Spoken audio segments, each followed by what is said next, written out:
नमस्कार, हकीकत न्यूज में आपका स्वागत है। मैं हूं आपके साथ खुशी सोनी। शुरुआत करते हैं खास खबर के साथ। सुपर स्पेशलिस्ट अस्पताल के हृदय रोग विभाग ने फिर से रचा इतिहास। प्रदेश के शासकीय चिकित्सालयों में सर्वप्रथम रोटाब्लेशन तकनीक से की गई सफल एंजियोप्लास्टी।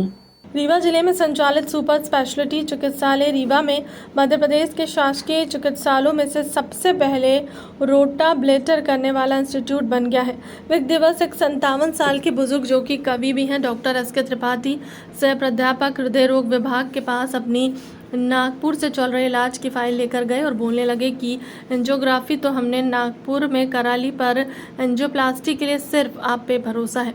जहाँ डॉक्टर त्रिपाठी द्वारा मरीज की रिपोर्ट देखी तो उनकी एक दिल की नस 99% बंद थी और उसमें कैल्शियम का बहुत ज़्यादा जमाव था। ऐसे में सामान्य एंजियोप्लास्टी कर पाना असंभव होता है।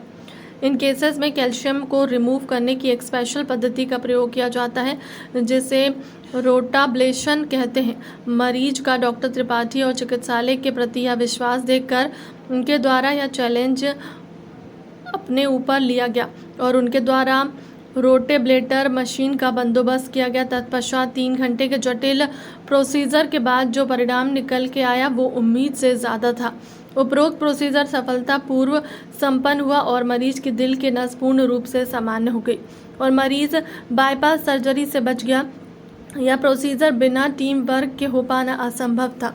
इस नामुमकिन से लगने वाले प्रोसीजर को मुमकिन बनाने में हमारे केथ लैब टेक्नीशियन जय नारायण मिश्र, सत्यम सुमन, मनीष, सुधांशु, फैजल, नर्सिंग स्टाफ और रोटेब्लेटर टेक्नीशियन गौरव की अहम भूमिका थी। अधीक्षक सुपर स्पेशलिस्ट अस्पताल रीवा डॉक्टर अक्षय श्रीवास्तव द्वारा प्रथमतः यहाँ उपरोक्त प्रोसीजर प्रदेश में होने वाले कार्डियोलॉजी विभाग को बधाई दी गई और उनके द्वारा बताया गया कि रीवा में सुपर स्पेशलिस्ट चिकित्सालय जनता के लिए वरदान बनता जा रहा है, जहां दिन प्रतिदिन चिकित्सालय नई नई ऊंचाइयों को छू रहा है और रीवा ही नहीं प्रदेश में एक नदीन आयाम स्थापित कर रहा है।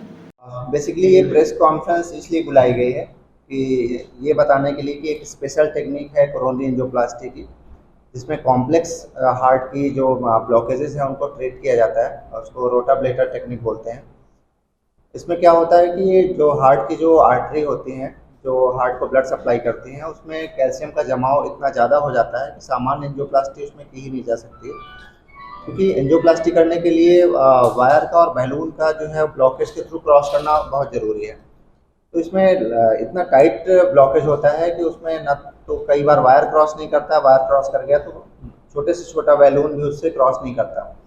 तो इसके लिए ब्लॉकेज को खोलने के लिए एक टेक्निक होती है रोटाब्लेशन टेक्निक, और उसकी मशीन को रोटाब्लेटर बोलते हैं। और उसकी जो लेटेस्ट मशीन है उसको बेसिकली रोटाप्रो बोलते हैं। तो ये इस पद्धति से एंजियोप्लास्टी जो है अपने प्रदेश के गवर्नमेंट इंस्टीट्यूशन में आज तक कभी नहीं हुई, आज तक के इतिहास में ये सबसे पहला इंस्टीट्यूट है अपने प्रदेश का जिसमें रोटाब्लेशन टेक्निक से कोरोनरी एंजियोप्लास्टी की गई है। बेसिकली इसकी स्टोरी ये है कि जो पेशेंट हैं वो 57 ईयर ओल्ड हैं। वो हमारे पास 7 डेज पहले आए एक फाइल लेके कि डॉक्टर साहब हमारा नागपुर में इलाज चल रहा था, वहाँ पे कोरोनरी एंजियोग्राफी की गई और बताया गया कि ब्लॉकेज बहुत टाइट है और इसमें बाईपास के अलावा कुछ किया नहीं जा सकता। तो पेशेंट बोले कि हमारे सुपर स्पेशलिटी हॉस्पिटल है हमारे यहाँ रीवा में, तो हम वहाँ भी एक बार देख लेते हैं। तो मुझसे मिले, तो मैंने देखा सीडी को तो पता चला कि वो ब्लॉकेज बहुत ही टाइट है, बहुत ही कॉम्प्लेक्स है और बहुत मुश्किल होने वाली है। तो इसको या तो बाईपास के लिए छोड़ दें या तो उस ब्लॉकेज को जो है वो प्रॉपर्ली ट्रीट किया जाए रोटाब्लेटर टेक्निक से। अभी फ़िलहाल हमारे इंस्टीट्यूट में रोटाब्लेटर टेक्निक नहीं है, लेकिन कुछ ही समय बाद ये रोटाब्लेशन मशीन और इंट्रावेस्कुलर अल्ट्रासाउंड हमें मिल जाएंगे। हमने अभी ये मशीन अरेंज की थी, उसके लिए काफ़ी मशक्क़त करनी पड़ी। उसके लिए नाइट्रोजन की ज़रूरत थी, वो हमने खुद से परचेज करके खुद से अरेंज किया। कुल मिला के काफ़ी चीज़ें खुद से अरेंज की और इस प्रोसीजर को सक्सेसफुली किया। प्रोसीजर को सफल बनाने में हमेशा टीम वर्क लगता है। उस टीम में हमारे जो कैथ लैब टेक्नीशियन हैं जय, सत्यम, सुमन, मनीष, सुधांशु और हमारे वार्ड बॉय फैजल और नर्सिंग स्टाफ और एनेस्थीसिया टीम का रोल रहा। सबसे ज़्यादा सबसे महत्वपूर्ण है हमारे अधीक्षक सर जिनका हमेशा सपोर्ट रहता है, तो कोई भी नया प्रोसीजर होता है तो उनका हमेशा सपोर्ट रहता है कि कोई हमेशा जो है अपने इंस्टीट्यूट को ग्रो करने के लिए नई नई प्रोसीजर्स। पेशेंट बिल्कुल ठीक है, उसको ये सेटिस्फेक्शन है कि हमारा जो काम नागपुर में नहीं हो पाया वो अपने रीवा में हो पाया, और एक प्राउड मोमेंट है हमारे विंध्य रीजन के लिए, क्योंकि ये पूरे प्रदेश में आज तक ये प्रोसीजर हो नहीं पाया, अपने रीवा सुपर स्पेशलिटी में सफलतापूर्वक हो पाया, तो ये एक बड़ी बात है हमारे लिए। पेशेंट कहाँ का करने वाला है? पेशेंट रीवा के ही है और गवर्नमेंट एम्प्लॉई है। बहुत ही ज़्यादा पेन में थे क्योंकि ब्लॉकेज 99% था और बड़ी मुश्किल में था वो, क्योंकि और कोई रास्ता नहीं था बाईपास के अलावा। अभी पेशेंट बिल्कुल ठीक है। तो रीवा में उपचार मिलने के बाद भी लोग भी बाहर जाते हैं?